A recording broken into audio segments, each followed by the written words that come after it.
قائد اعظم نے فرمایا، گاندھی جی کے پاس بہت سے لوگ ہیں جن پر وہ تکیہ کر سکتا ہے، تکیہ میں بھروسہ کر سکتا ہے، لیکن میرے پاس صرف ایک آدمی ہے اور وہ لیاقت علی خان ہے۔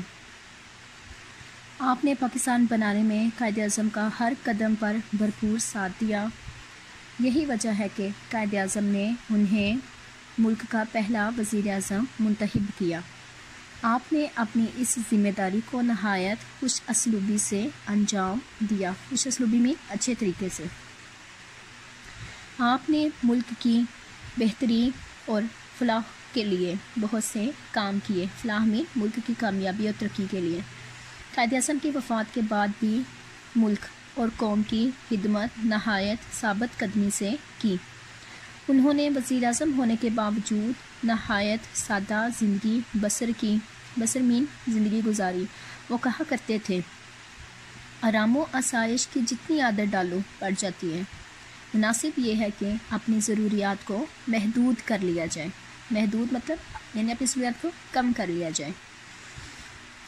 16 اکتوبر 1951 کو آپ راولپنڈی کے ایک جلسہ عام سے خطاب کر رہے تھے کہ ایک ظالم شخص نے گولیوں کا نشانہ بنا کر شہید کر دیا۔ وفات کے وقت انہوں نے کلمہ پڑھ کر یہ دعا کی، اللہ پاکستان کی حفاظت کرے۔ کراچی میں آپ کی آخری آرام گاہ یعنی آپ کا مزار، آپ کی قبر مزار قائد کے پہلو میں ہے، یعنی قائد اعظم کی قبر کے ساتھ ہے۔ قوم آج بھی قائد ملت کو نہایت عقیدت اور احترام سے یاد کرتی ہے۔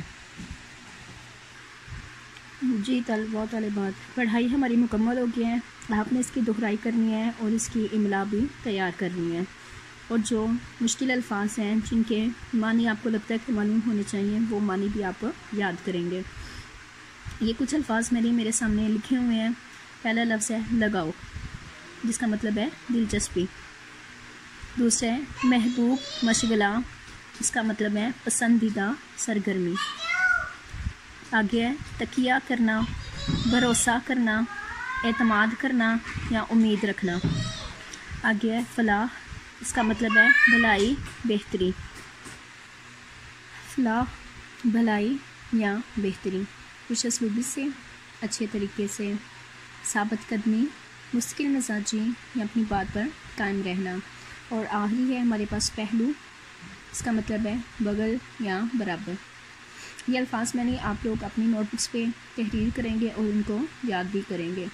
اگلے ہمارے پاس سرگرمیاں، اور اس میں پہلا جو ہے وہ ہے ہمارے پاس سوالوں کے جواب لکھیے۔ پہلا سوال ہے قائد ملت کے کیا معنی ہے؟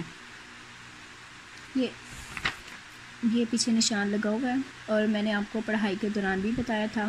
قائد ملت کا مطلب ہے قوم کا رہنما۔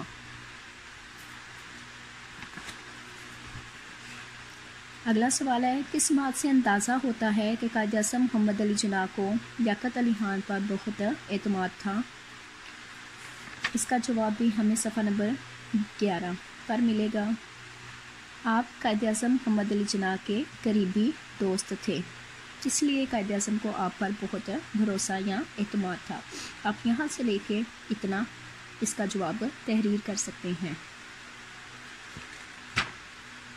اگلا سوال ہے آپ کو قائد ملت لیاقت علی خان کی سب سے اچھی بات کیا لگی اور کیوں لگی؟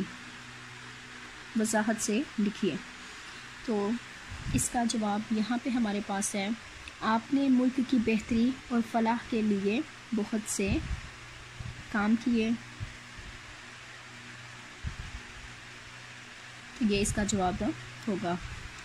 اگر صفحہ نمبر 14 ہمارے پاس، اور اس میں آخری سوال ہے اگر قائد ملت مزید چند سال پاکستان کے وزیر اعظم کے فرائض انجام دیتے تو پاکستان کی حالت کیسی ہوتی؟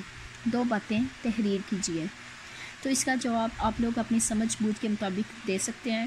پہلی بات تو یہ ہے کہ ملک ترقی کی راہ پر گامزن ہوتا اور ملک مزید خوشحال ہوتا۔ آپ کوئی بھی 2 باتیں جو ہیں وہ تحریر کر سکتے ہیں۔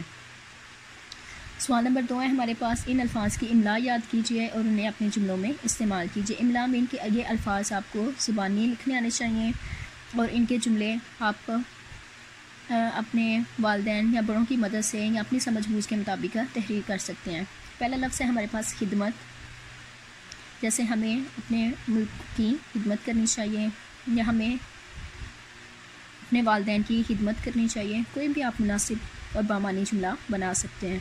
اگلا ہے ہمارے پاس رہنما، مشغلہ، خوش اسلوبی، احترام۔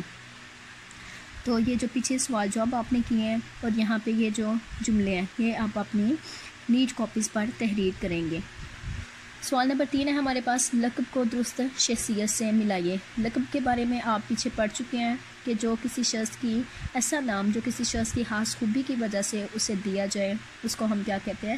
لقب۔ تو یہ القاب ہیں اور یہ شخصیات ہیں، یہ میچ ہوئے ہیں، مطلب یہ آپ کے پاس اس کا حل موجود ہے۔ قائد ملت، اور یہ کس کا لقب ہے؟ لیاقت علی خان، جیسا کہ ہم نے ابھی سبق میں بھی پڑھا ہے۔ قائد اعظم محمد علی جناح ہے۔ مادر ملت یعنی قوم کی ماں محترمہ فاطمہ جناح ہے۔ محسن پاکستان یہ ہیں ڈاکٹر عبدالقدیر خان، اور شاعر مشرق یہ ہیں علامہ اقبال۔ اگلا صفحہ نمبر 15 اور یہاں پہ یہ قواعد ہیں۔ مثال کے مطابق خط کشیدہ لفظ کی جمع بنا کر ضروری تبدیلیوں کے بعد جملے دوبارہ تحریر کیجیے۔ یہ مثال ہے، لکھا ہوا ہے اس کا مقصد نیک ہے۔ مقصد کی جمع ہم نے پہلے دیکھنا کیا ہے، وہ ہوتے ہیں مقاصد۔ اب اگر ہم ایسا کریں کہ اس کا مقاصد، تو یہ غلط ہوگا، ہمیں یہاں پہ بھی تبدیلی کرنا پڑے گی۔ ان کے مقاصد نیک ہیں، کیونکہ مقاصد جب ہوتے ہیں وہ کسی ایک شخص کے نہیں ہوتے، لہٰذا ہم یہاں پہ بھی اس نہیں لگائیں گے بلکہ ان کے مقاصد نیک ہیں۔ تو یہ اب ہمارے پاس ایک جمع کا جملہ ہے۔ یہ حل آپ کے پاس موجود ہے، آپ اس کو زبانی حل کرنے کی کوشش کریں گے کتاب پر۔ پہلا ہے ہمارے پاس لیاقت علی خان نے ملک کے لیے خدمت انجام دی۔ خدمت کی جمع خدمات ہوتا ہے، تو ہم لکھیں گے لیاقت علی خان نے ملک کے لیے خدمات انجام، اور یہاں پہ بھی تبدیلی آئے گا۔ یہ دی جو ہے یہ ایک کے لیے، ہم یہ والا دی استعمال کریں گے، انجام دی۔ تو یہ سارا جو ہے آپ اس طرح اپنی کتاب پر حل کریں گے اور اس کو یاد بھی کریں گے۔ تو یہ یہاں تک کی یہ کرنا ہے، یہ ہمارا جو ہے 3rd ٹاپک بھی ہمارے سلیبس کا یہ مکمل ہو چکا ہے۔ آپ اس کو مناسب وقت دے کر اور بہترین طریقے سے اس کو یاد کریں گے۔ امید ہے کہ آپ کو یہ سارا ٹاپک جو ہے وہ سمجھ میں آ گیا ہوگا۔ شکریہ۔